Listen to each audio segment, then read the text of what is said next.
So what are the sort of key barriers and challenges to adopting common standards in the public sector then?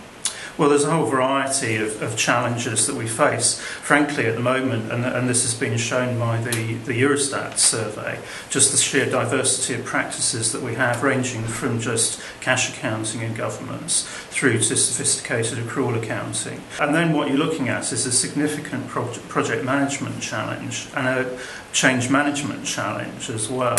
So any change will take a number of years in order to bring the sort of, if you like, the slowest chips in the convoy up to speed, to get consistency, to get quality in terms of the data.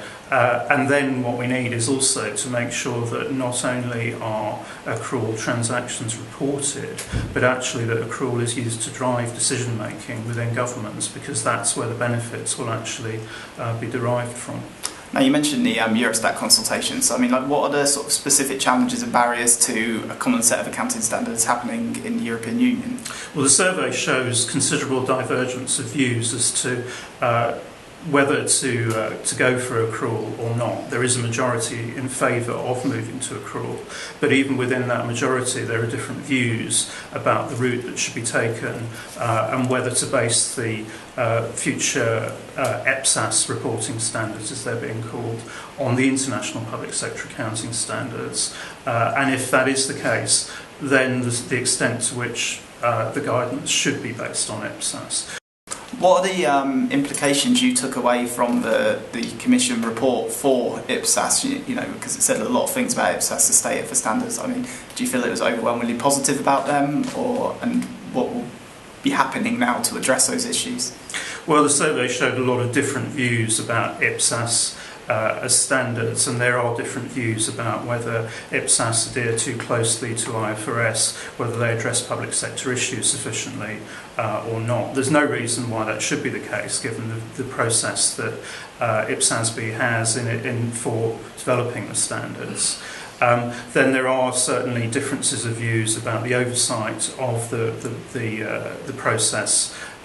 So I think there's a lot of questions, and there's a lot of scope for debate. But I think the key thing is the fact that Eurostat recognised IPSAS as the most complete set of standards for the public sector internationally.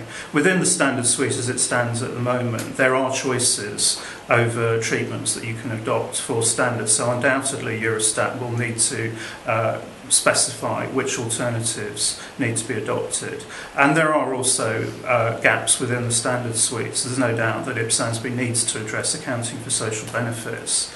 But that said, you have got a more or less complete suite of standards for the public sector that can be adopted more or less now without spending a lot of time on developing a new set of standards. Are you confident that European public sector accounting standards will become a reality and that IPSAS will have a role to play in them? Well, I think the divergences of views that are shown within the survey show that there's a long way still to go on this, and the key will be to get political support for any change. If there isn't support from the top, then the change won't actually take place. And then I think there's a lot of subsidiary questions about the time frame for the changes, how the project should be managed, the balance between central prescription and local management, how to take the change forward in terms of systems implementation, and also the general change management within countries needed to embed public financial management. So there's a lot of different decisions to be made. A long way still to go, I think, before we get the real go-ahead and we really have clarity on how the project will actually unfold.